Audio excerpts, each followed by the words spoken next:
get into some NFL news and notes. John McMullen, 97.3 ESPN.com, FanRag Sports NFL columnist. He joins us now on a busy day in the NFL circles. I guess we'll start off with Ezekiel Elliott here because there was already some talk, John, that he was going to miss some time, and now allegedly this bar fight that he potentially could have been in last night in a Dallas bar, some video on TMZ, doesn't look good for him. I mean, is it looking more and more apparent that Zeke Elliott might be missing some time for the Dallas Cowboys? Yeah, I mean, that's been the whisper going around the league for a while now, is that he's going to get suspended for a game or two.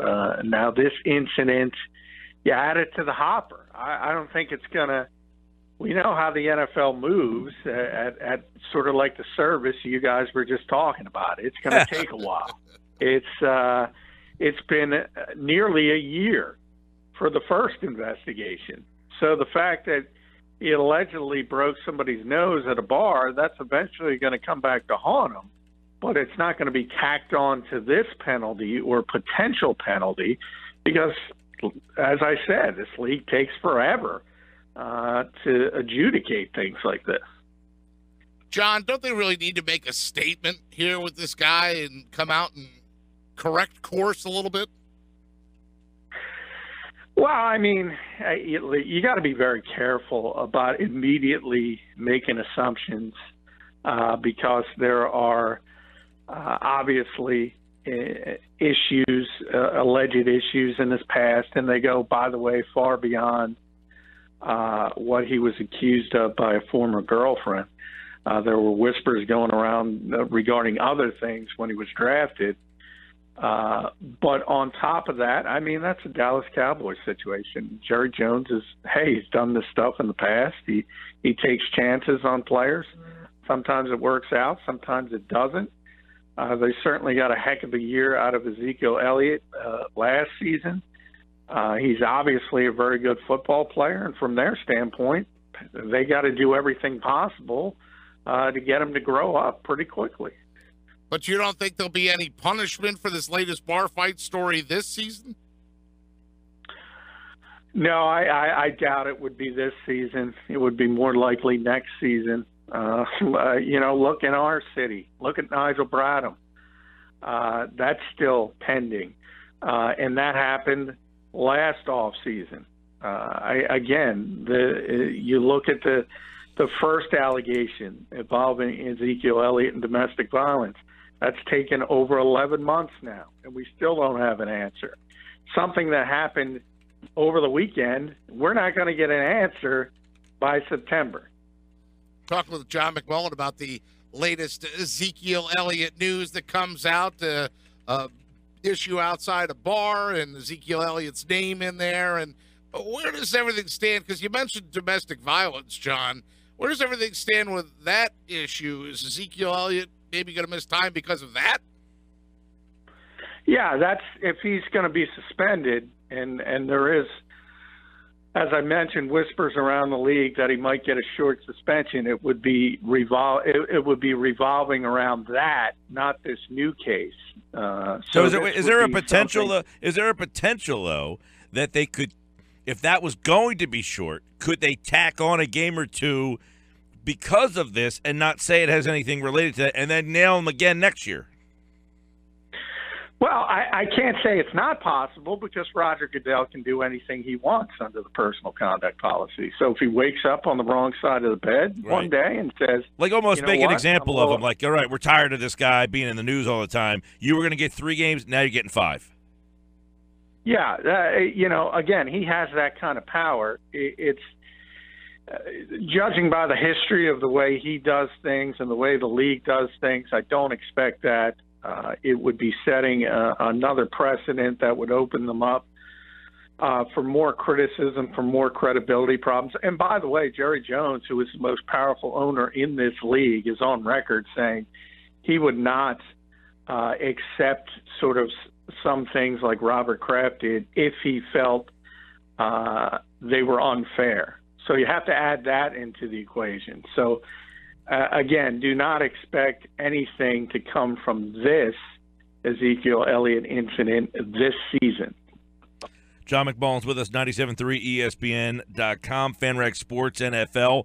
Ezekiel Elliott allegedly in a bar fight down in Dallas. I think, John, you make a good point about, hey, they start training camp probably next week. Realistically, this would have to go through a whole process before they could really do something here. But a 30-year-old man said he was physically assaulted, and there's some video out there from TMZ, so we'll see where this one lands. There's a lot of, peculiar stuff around this team. Are they the classic 13-3 season team that had all the positive vibes one year, much like that 04 Eagles team where everything went their way the one year and then the next year it just seemed like one thing after another?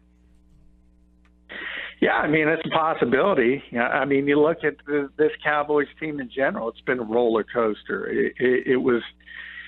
It was 12-4 to 4-12 to 13-3. So who's to say it's not going to be 5-11 or something of that nature? We just saw with the Carolina Panthers today, 15-1 to 6-10. In 18 months after they go to the Super Bowl, their general manager's fired on the eve of training camp. So things can change quickly in this league. And if you look at that defense that Dallas has, there's not a lot of talent there. So they're going to have a spectacular offense again. On paper, they have it. But, if you're missing Ezekiel Elliott for a game or two and you get off to a slow start, you never know if the snowball starts going down the hill the wrong way and all of a sudden you're in trouble. Yeah, why do you think John just brought up Dave Gettleman, the GM down in Carolina, 15-1, they go to the Super Bowl.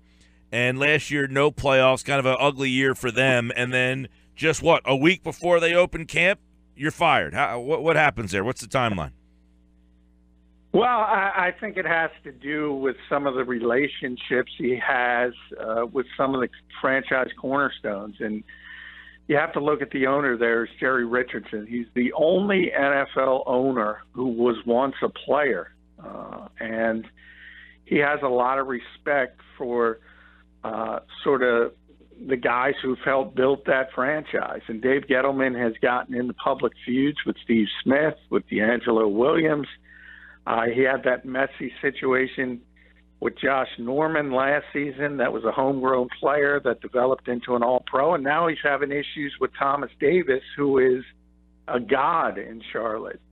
And I think that was the breaking point. And Jerry Richardson was tired of sort of this trend that was developing, and he wants a different type of general manager that's going to have more respect for some of the players who helped build the franchise. And you have a situation down there where, you tweeted about this, but the assistant GM's no longer there. You wonder who's running that department when you got to make decisions now on players in a couple of weeks. Yeah, well, I think that's a little bit overblown, because this is the time of year, and I'll be writing on this, it'll either run tonight or tomorrow at FanRag Sports. This is the time of the year where you hand the baton over to the coach. So basically, you've done all the work in a traditional GM-coach relationship, which is what's going on in Carolina. You've done all the work, and now it's the coach's job to sort of cobble together the 53-man roster and go forward. So in a way, this is the proper time to fire the general manager, because the guy you hire can sort of get his sea legs under him. And when it's time for him to take over in the offseason and build the 90-man roster, he will have time to be able to do that.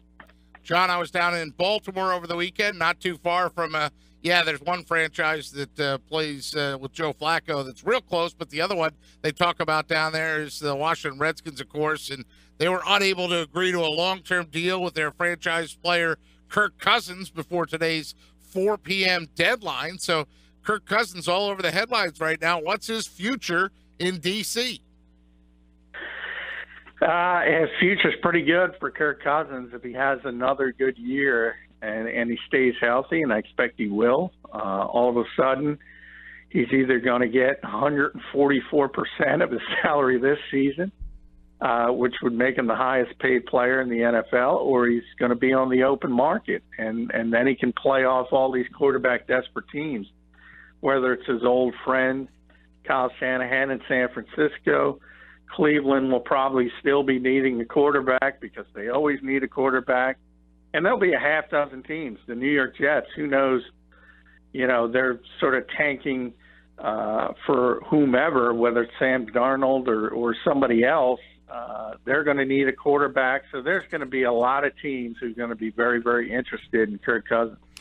John, LeVeon Bell, Steelers, same thing. Can't get the long-term deal with him.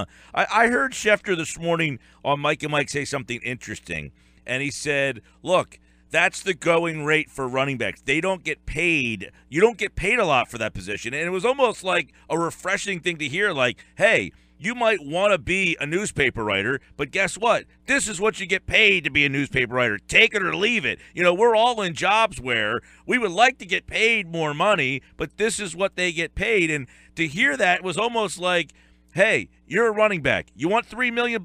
If you don't, find a new position. And it was like, you know what? That's not a bad way to put it, man. You don't want to be a running back. Go learn a new craft. Yeah, I mean, we've seen the position be devalued for many, many years, and that's just the reality of it. And he's probably the best overall running back in football, so I understand the frustration from his standpoint. But as you mentioned, that's just the reality of it. And sort of like the sports media business, that was a good comparison because,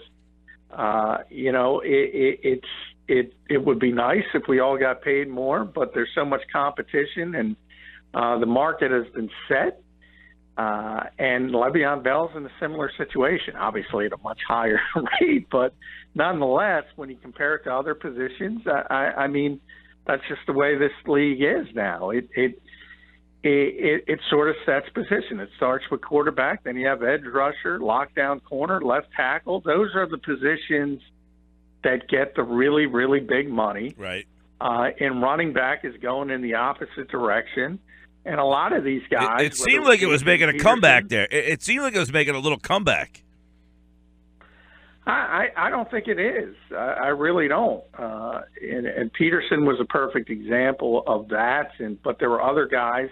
I think Eddie Lacy, Latavius Murray, anybody who was on the free agent market, they were shocked at what they were being offered. And they shouldn't be, because teams think it's not that valuable a position. And the guy we talked about at the beginning of this conversation, Ezekiel Elliott, probably is the one you can point to that said kind of changed that narrative because he was so important to the Dallas Cowboys offense. But you know what? When his rookie contract is over in 4 or 5 years, and this is assuming that he keeps his nose clean and stays out of trouble and still is playing at a high level, he's going to find the same market because this is a passing-driven league. Yeah.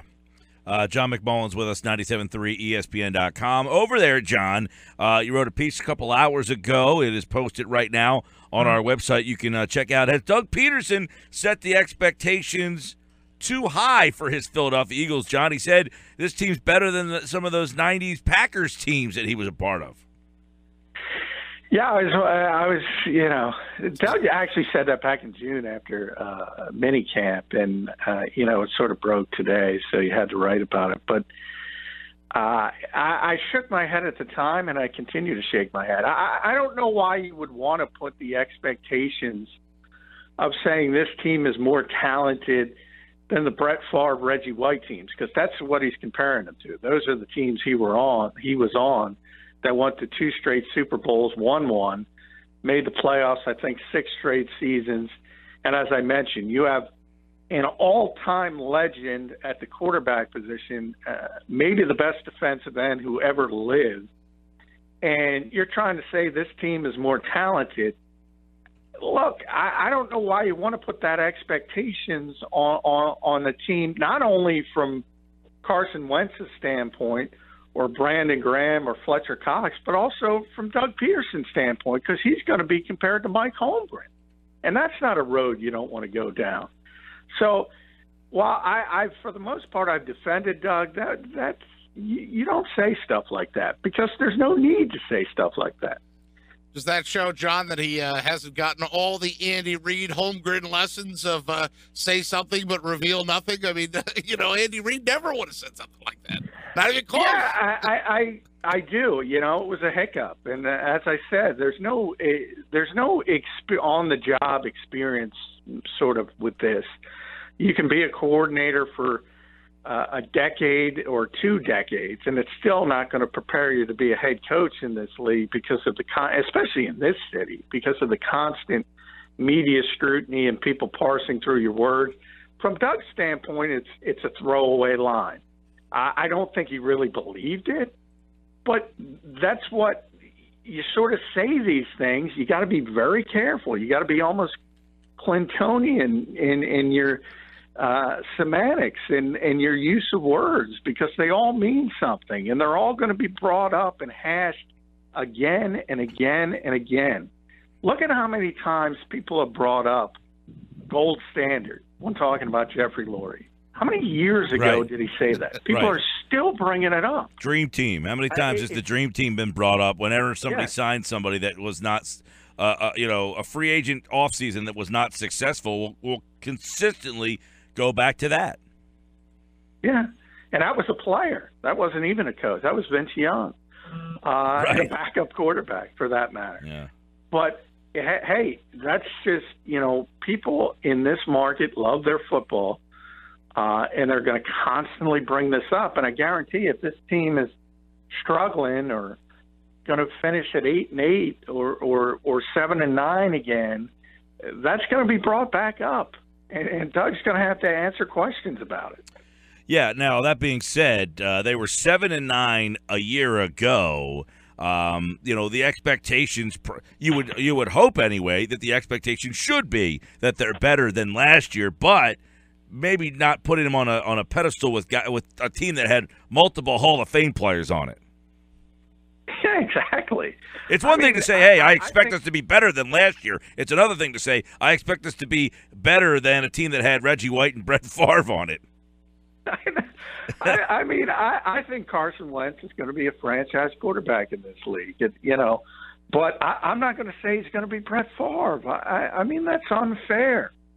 And even Brandon Graham as a second-team All-Pro, or Fletcher Cox, as I mentioned, as a great player getting paid the $63 million guaranteed. I mean, it's unfair to compare him to Reggie White, and more than that, it's not necessary. So I get Doug was on those teams, and I get why he defaulted to that, but he should know better. Yeah. All right, at JF McMullen on Twitter. For more on the Eagles, they open camp a week from today. We'll be all over the NovaCare Complex starting Monday right here on the Sports Bash. Thank you, John. Hey, thank you, guys.